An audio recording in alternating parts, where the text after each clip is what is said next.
We're live.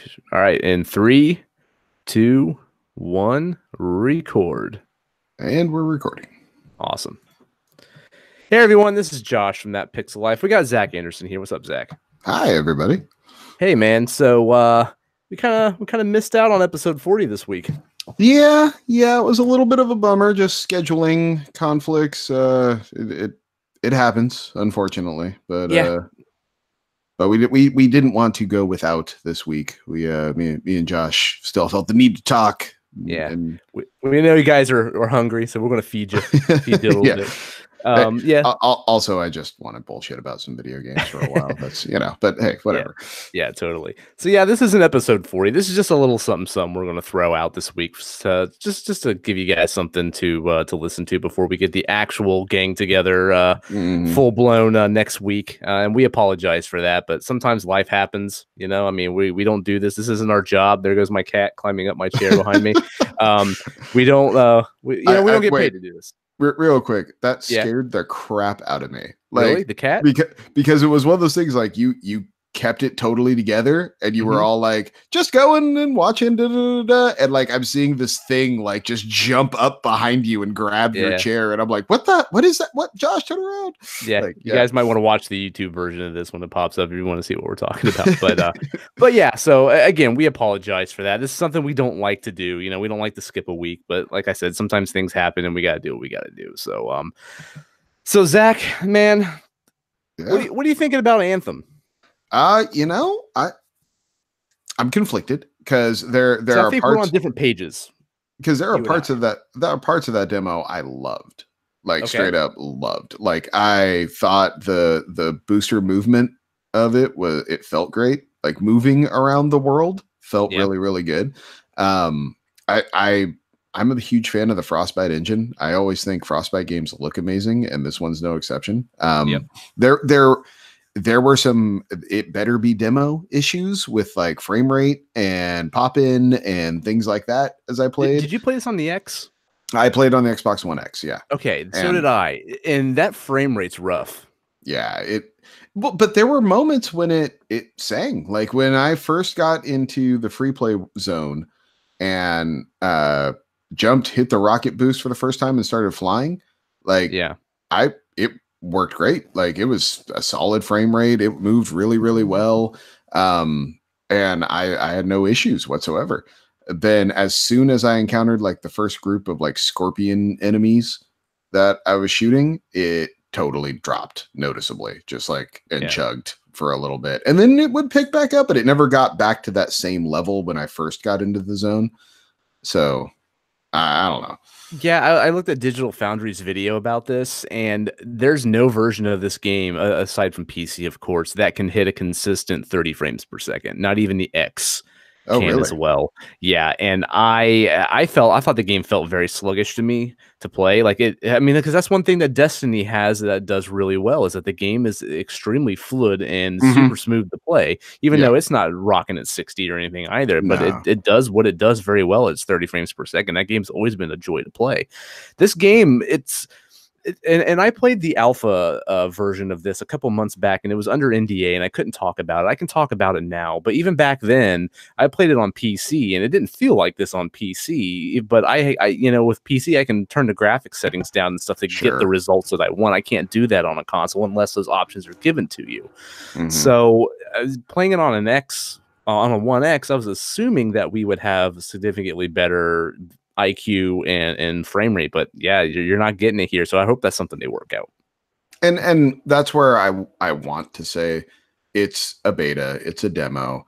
It was the first time they went wide with servers, and obviously had all the server issues. I, like everyone else, I stared at the loading screen for 10 minutes the first time out and gave up and came back, and then it worked. But same here. But it was, I want to believe that's all that. All of that said, it's making me go, this might be a great game to play in June. You know what I mean? Like give them a few months to work all this out and then hit the ground running with it. As far as the actual game goes, it felt very Monster Hunter-ish to me, actually. Really? Just kind of, well, it was like if you slammed Monster Hunter and not necessarily Destiny, but more like tribes or something together into one game, with the human enemies and the monster enemies and things like that. I could see putting huge scale monster battles into that game as like raid bosses or something would be a way to go. It'd be kind of fun. But yeah, the one mission I did where it was kind of like take over the enemy base or take down the enemy base type thing was really fun. I had a good time doing it, and there were guys popping out of the ground like demon type dudes or whatever, tech demon guys that would like shoot out of the ground at you and stuff. Like that was really cool. Like I thought the character design was neat. I thought the weapons were fun to use. I was into it. I just wish it ran better, because man, it just took you out of the game as you're playing it, being like, why is this guy now over here? I never even saw him move. Yeah, you know? I had the enemies popping in and out on me a lot too. Like there'd be a group of enemies and they just disappear. I don't remember that from the alpha. Like that was actually worse than the alpha from what I remember. I wonder if that was just because going so wide on the server. Could be. If that was just a load on the back end that didn't exist in the alpha, you know? Yeah. And I mean, the game to me, it feels a lot like Destiny. I mean, even some of the enemies are very Destiny, like the little lizard looking things, you know, that were in Destiny. Like there's an enemy that was exactly like that in this game.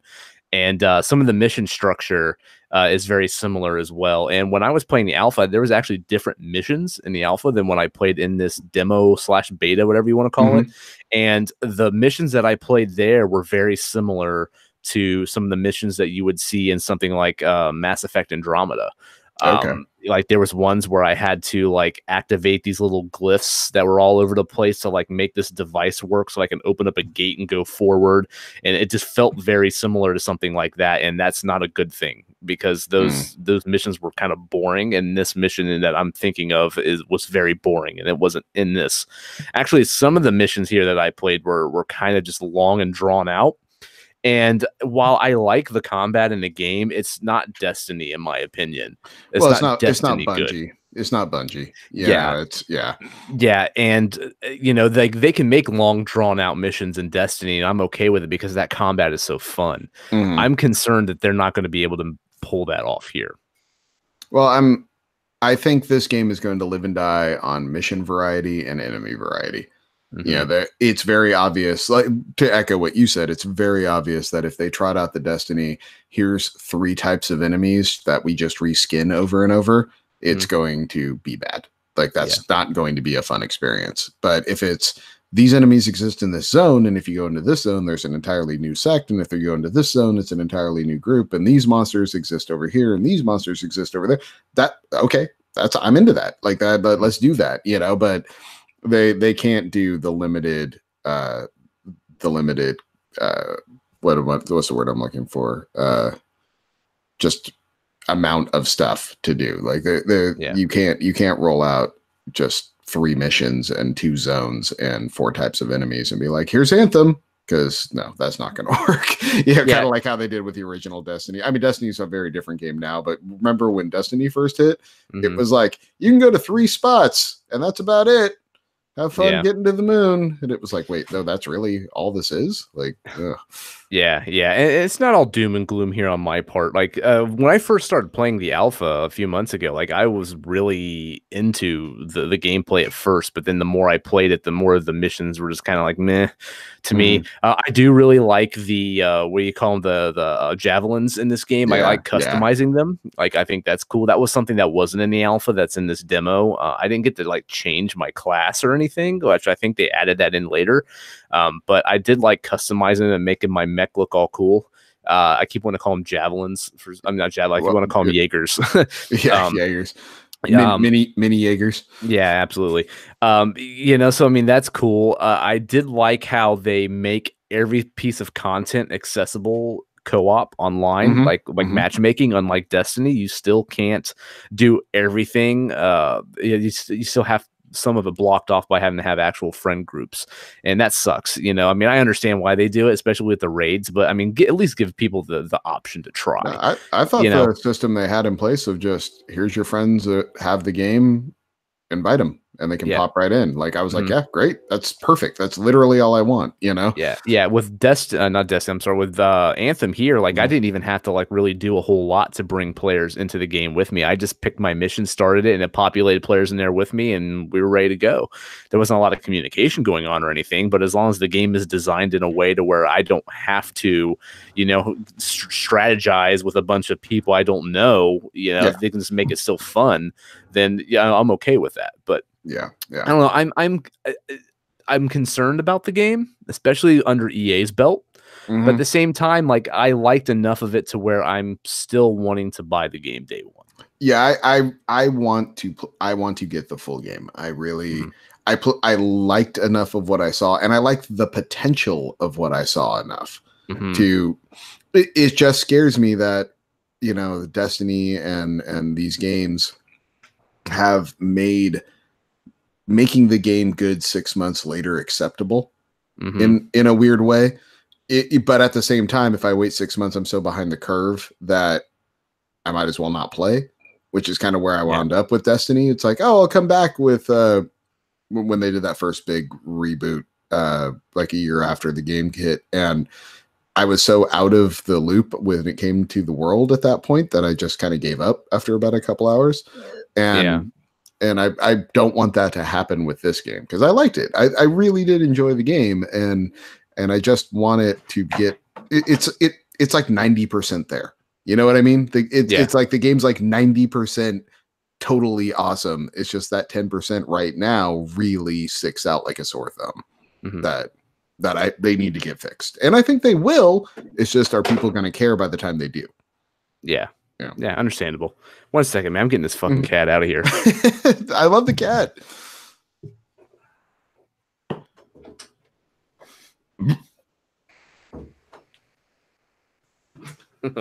That cat was driving me nuts. Sorry. But I love the cat. It was so entertaining behind you. Yeah, it was driving me insane. So do you think if this game is not successful, or if there's a big backlash that happens when this game drops, is this it for BioWare?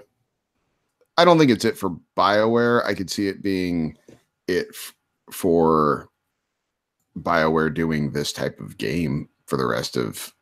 I could see BioWare becoming a very smaller studio and having EA return them more to their roots. You know, this is a big risk to have BioWare of all companies make this game. Like, this seems like a game that the old Visceral studio would have had a real good run at. You know, so or just DICE, like have DICE just make this, you know, like instead of having them do Battlefield multiplayer. But I mean, I hope not. I hope not. But you never know with EA. That's the thing. That's the scary thing, is it's all under EA's umbrella, and that's just a weird company right now. It really is. Do you think there's going to be issues at launch? I'm talking about massive, like, people going up in arms. Issues. I think there will be, because for some reason, and even though we're in 2019 and these type of games have existed for a long time now, no one seems to know that you get way more servers than you're going to need. Load them all up.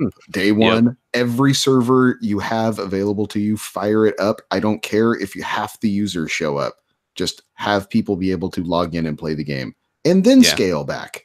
Don't cheap out and then go, oh, well, we'll bring more online. No. Have everything accessible, everything online, and then scale it back. That's the way you launch a game. But seems like bad press would be, you know, the not having bad press would be better than, you know, the actual extra cost of a few extra servers or something. I don't know. I mean, you know, 10,000 tweets about, I can't believe the game actually works, is totally worth whatever that price point is. You know, because I mean, just their server problems they were having from the demo last weekend were enough to scare a bunch of people away from the game. And that was the demo. Like, how many things did you see or people did you talk to? They're like, oh, I don't know. I'm probably going to wait on that one if I ever play it at all. Yeah, it was all over the place. Yeah, but at least BioWare came out and spoke about it, which was great. They didn't. A lot of companies they're hush about it. They don't want to say anything until the backlash gets too bad to where they're kind of forced to. Yeah, at least they come out and actually said something about it. You know what I mean? Did own it. They did own it, which is refreshing. But but at the same time, these you had to know. I mean, they knew exactly how many people they had potentially to play the game. If everyone that had done the pre-order or whatever showed up to log in at the same time, get that number, whatever that number is. That's what you need to have active. It's so frustrating. Yeah, we'll play the game more this weekend. I know I'll jump back into it and play because it's going on again. So anyone who didn't get to play it last weekend, it'll be here this weekend as well, where you can jump into. And then if you have EA access, you're going to be able to play the first 10 hours on the 15th. They're doing and that progress will carry over. Yeah, from my understanding, if you whatever you play on the 15th through EA access will carry over to the game when it unlocks for everyone on the 22nd. If you're going to buy it, what platform are you going with? I'll probably do Xbox One X. It's the console I enjoy the most at this point. So yeah, I'm kind of in the same boat. So that's what I've been playing Kingdom Hearts 3 on. Yes, I've been playing Kingdom Hearts 3. I can't believe you bought that fucking game. I didn't buy it. I didn't buy it. Okay. I did not buy it. First off, I can believe you did. Okay. But also I can't believe you did. Yeah. I did not buy it. Okay. I red box that shit for $7 for 3 nights. Okay. That makes me feel better. We'll talk about that on next week's show. But I have been playing it, and let's just say I'm glad I didn't buy it. Okay. Yeah, we'll just go there. So let's go over some of the news stories that we were going to talk about over this week too, before they get old, and then we'll head out of here for the night. But speaking of going out and speaking up with developers, Nintendo announced this week that Metroid Prime 4 halted production from the development team that was with Namco Bandai, who was working on it.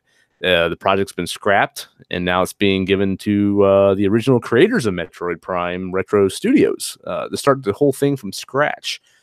So first off, I do commend Nintendo for coming out and saying this, because they could have just let this thing, roll on forever and not said a damn thing like most publishers and developers do. But them actually releasing a video saying, "Hey guys, this project's not going so hot. I know you're looking forward to it, but unfortunately we got to start development fresh, and we're just letting you guys know." I mean, how awesome is that? Would you like to see more of this? Because I know I would.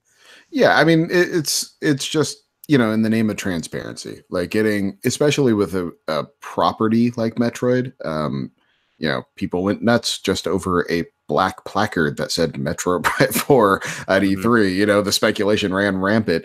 And so just to get out in front of it and being like, "Hey, I know you were all hoping this was coming out this year. It's going to come out in like 4 years. And this is the reason why." I think it helps everyone kind of reset their expectations and understand that, these are projects that do fail sometimes. And it just relaxes people to know that they're in on what's happening, I think, rather than. And I didn't see anyone get mad about this either. If we went through the next 2 or 3 E3s and saw nothing of this game, people would start getting pissed off.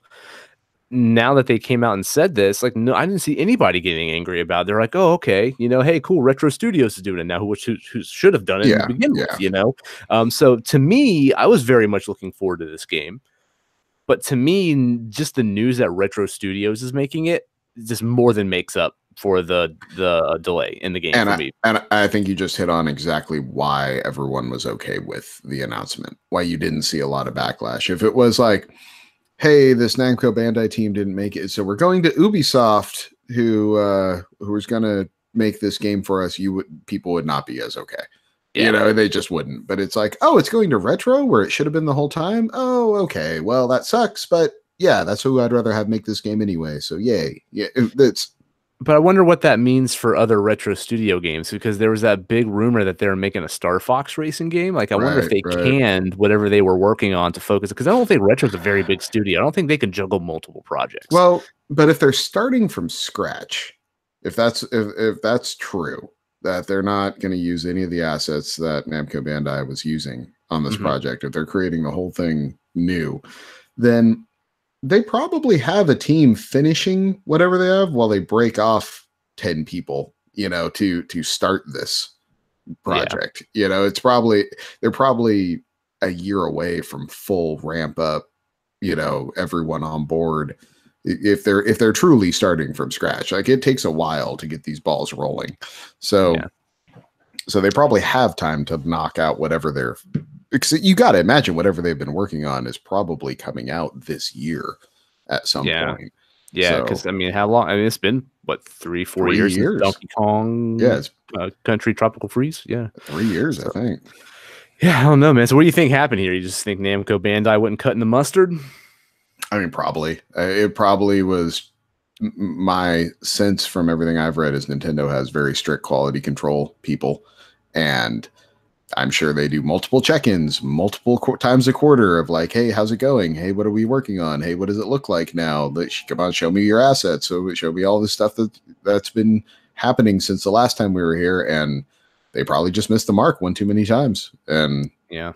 And at some point, it's like, you got to stop throwing good money at bad money. It's like, we're either going to take this project from you or give you a bunch of money to try to make it the way we want you to make it. And it probably costs them less money to just scrap it, give it to Retro than to fix whatever they had made at this point.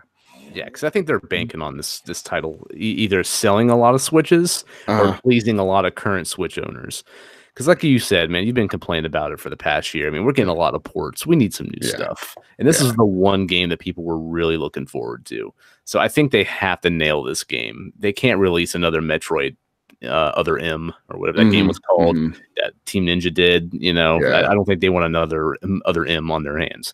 So, they don't want another M. By the way, did you see?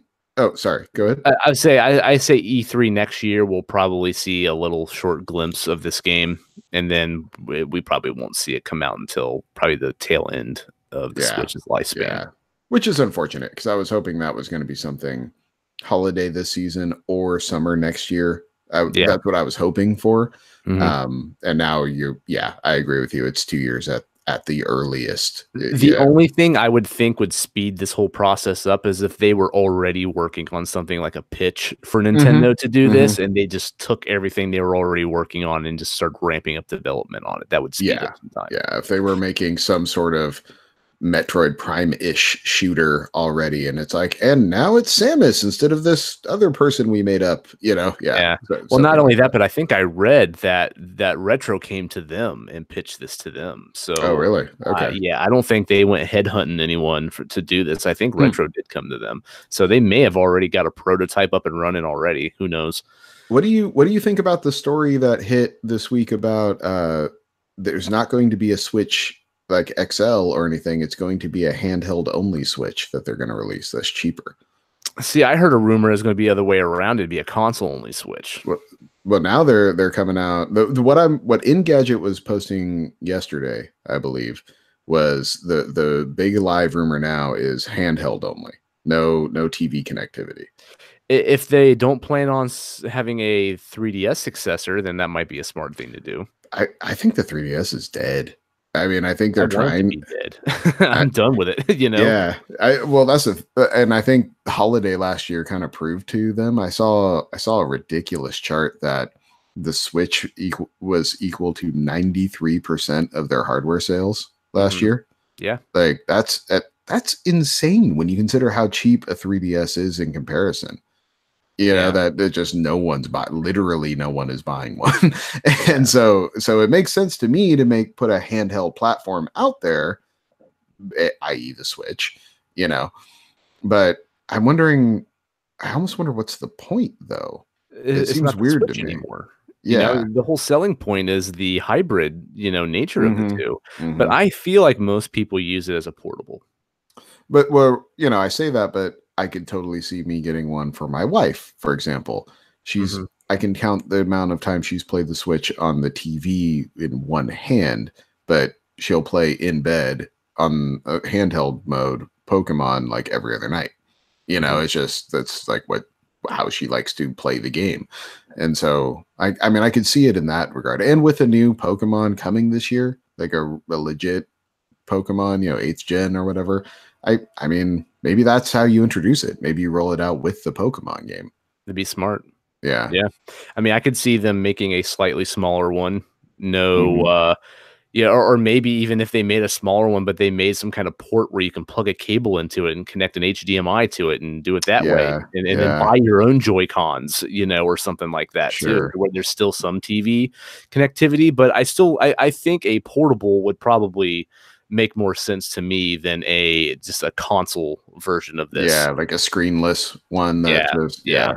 No, because I very rarely ever dock mine at all. I usually just play it portably. To Mm, me, this is more of a Switch successor. I mean, I'm sorry, a 3DS successor than anything. yeah. To me, this is a handheld system. I mean, So if that makes sense. do you think it's one solid piece, like no removable Joy-Cons, no Yeah, nothing? Yeah. yeah, yeah. If they, I mean, they would kind of have to, wouldn't they? I mean, I mean, because then yeah. it's just a Switch without a dock. Yeah, And yeah. at that point, you might as well just buy the damn Switch. I mean, they have to make it attractive to people that want to buy one over the other, Hmm. and then the price would have to be a big factor for that too.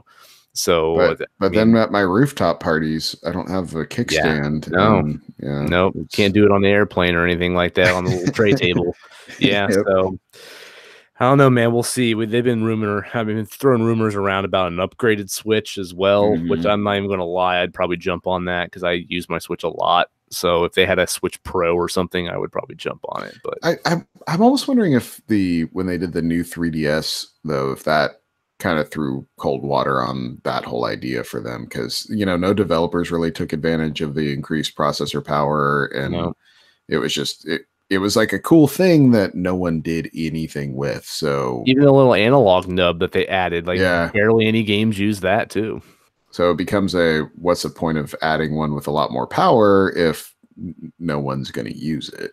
Yeah. Yeah. And I mean they got Doom running on the fucking thing, I mean, if you Hmm. can get Doom running on it, and they're apparently Doom Eternal is going to be running on it too. I mean, to me that thing's got enough power to do its job. I mean, It's yeah, not quite this. It's not quite the same game, though, right? no, Like, it's the exact same game. Yeah, it's just yeah. running at a lower resolution. It's Wolfenstein. Wolfenstein. That's a little different, I No, think. I think it's the same too. Yeah. I think they got Hmm. the full thing on there. It's just the frame rate's like super low and Gotcha. the resolution's super low.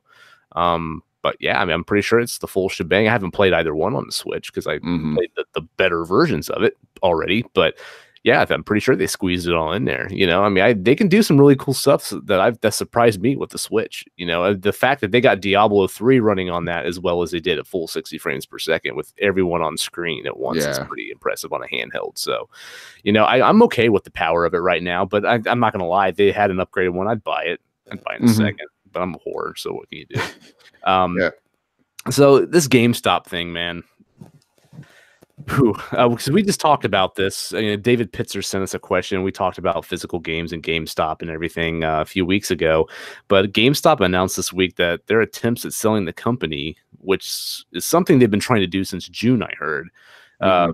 all of that went belly up this week. The company has since abandoned the plan to sell the company in hopes of a new owner being able to turn the company around for them.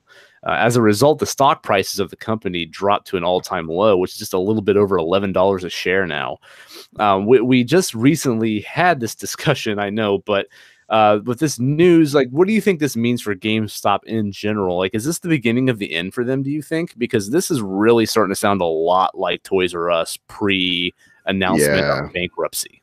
I mean, there was a comment in thread that apparently the stock price was more reflective of them getting basically really lowballed on selling off the mobile business that they were involved with.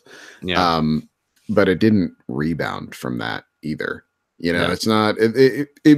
I would think that would, if that was the case, within a week or so, you get a bounce back. People going, oh, this is a good stock, and now it's cheap, so I'm buying it, and that just hasn't happened. I think all you got to see to know that GameStop's in trouble is just go to one. People. I mean, the store. Yes, there are a lot of people that still rely on physical media and still rely on getting a disc to play a game. However, it just seems to me that the model that GameStop has existed, which is essentially a glorified pawn shop, is just not as relevant to people as it used to be. It just does not seem to resonate the same way. And I mean, there's just so many outlets now that are doing the same thing. You know, I mean, Best Buy does it, Target does it, Amazon does it.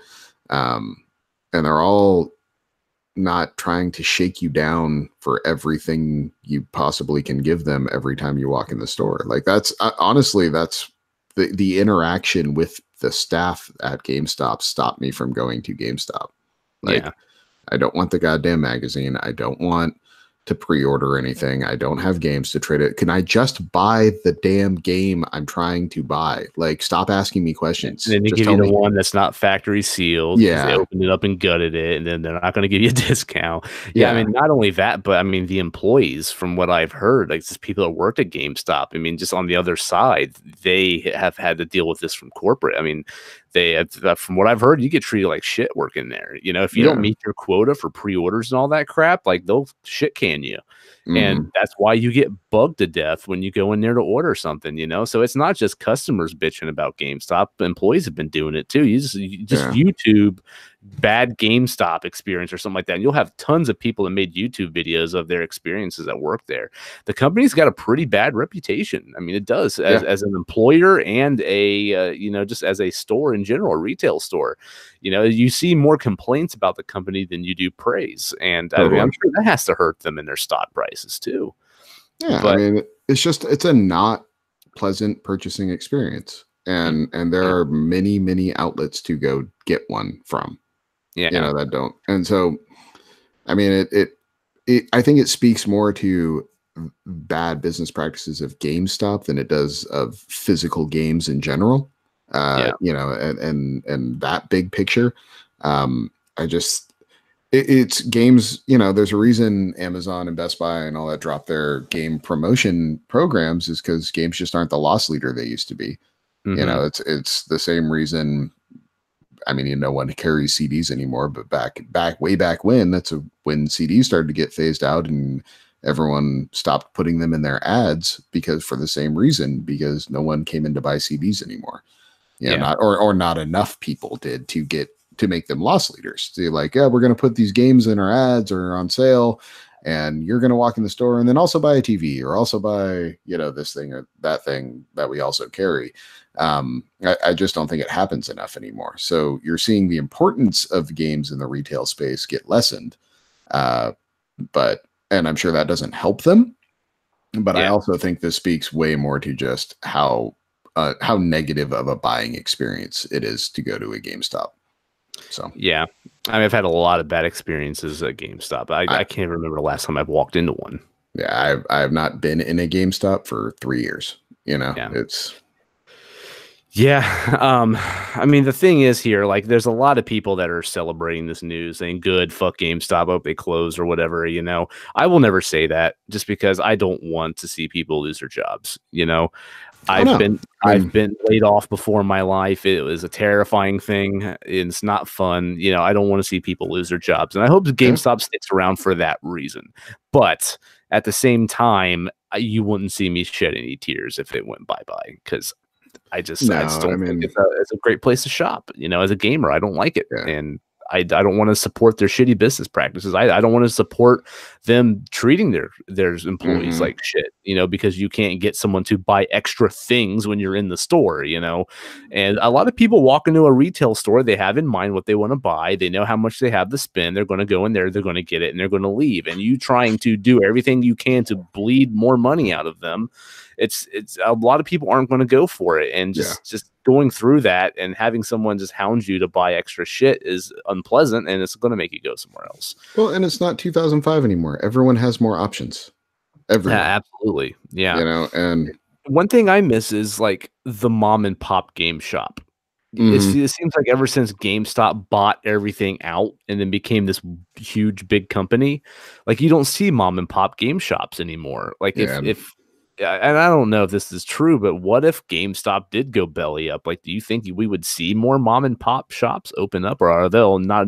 All of them just probably wouldn't even want anything to do with this whole. Yeah, you know? I think if you did, it'd be more like the ones you see now, which are retro focused or things along that line. Because the ones I know of in the Bay Area, they're pretty much all retro game focused. Yeah, like almost same here. There's a ton of them in Ohio, but they're all retro games. There is one that they had a few years back in like the town that I grew up, and the store opened up and it wasn't bad. And they were trying to kind of be like a GameStop.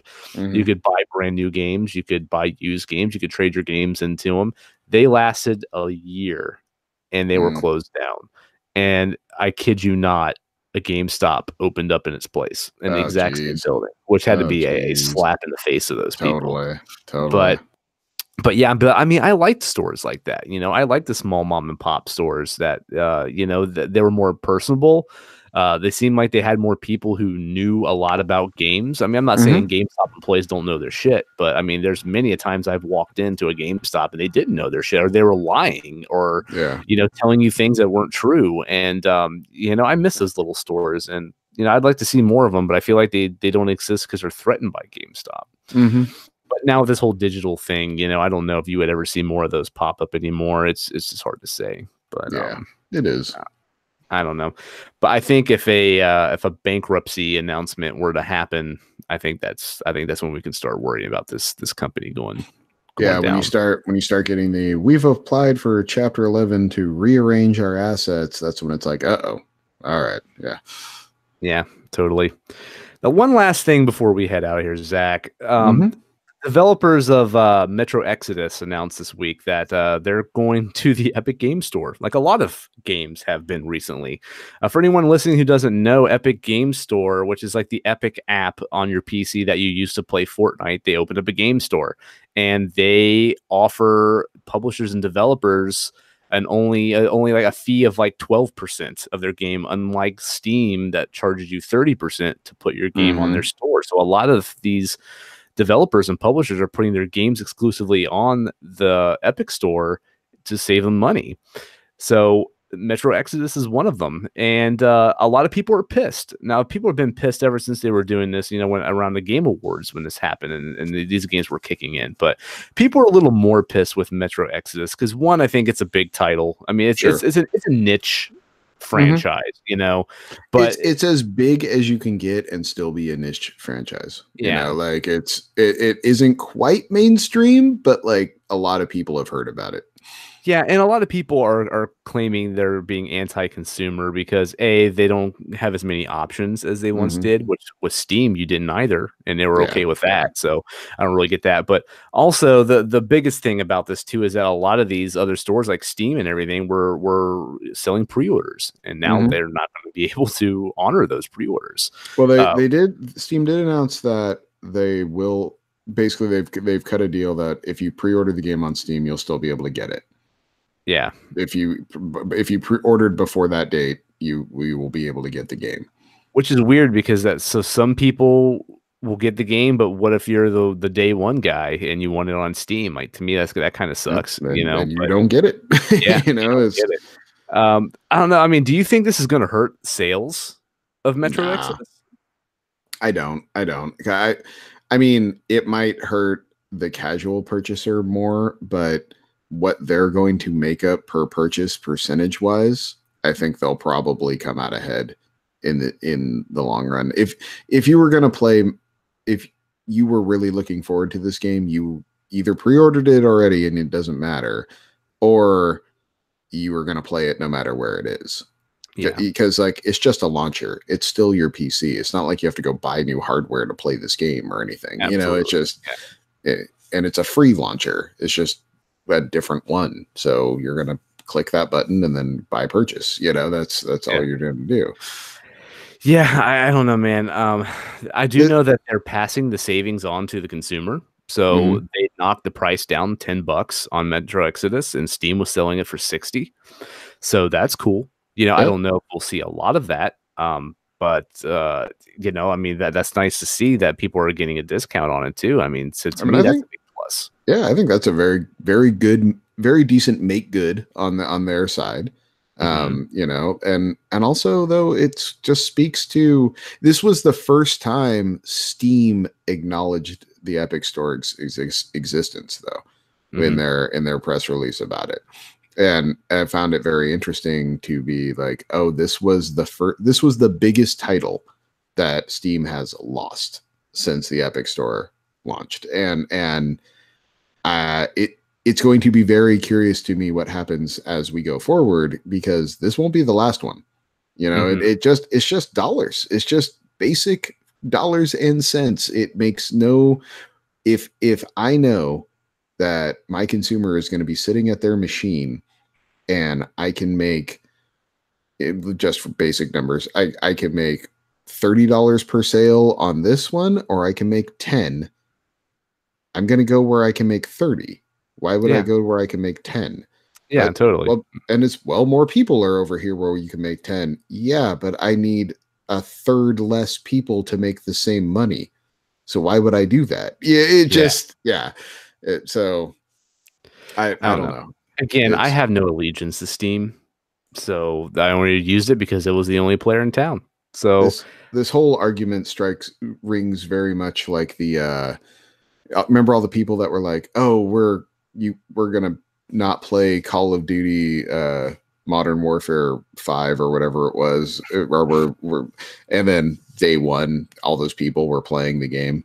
You know, it's like, we're calling a boycott of this, we're all boycotting, and it's like, no, you're all playing the game. Like, I mean, I've been playing Assassin's Creed Odyssey on PC, and I use the little Uplay app, and it's not that big of a deal. I'm just double clicking a different executable, you know. And if you buy Ubisoft games on Steam, which you can, you still have to use Uplay. It just launches Uplay. So now you're going through 2 executables, and no one's bitching about that, you know? Yeah. I don't know. I mean, I can understand why people want options and everything. I just don't understand this allegiance to Steam. I understand why people are so stuck on it. When Steam first came out, people hated that shit.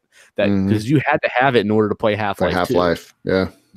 And now all of a sudden, it's like this God's gift to gaming, PC gaming, and if it's not on there, it's shit. You know, I just don't get it. Like, I mean, it was the one thing for a decade, and people have massive Steam libraries. They've sunk.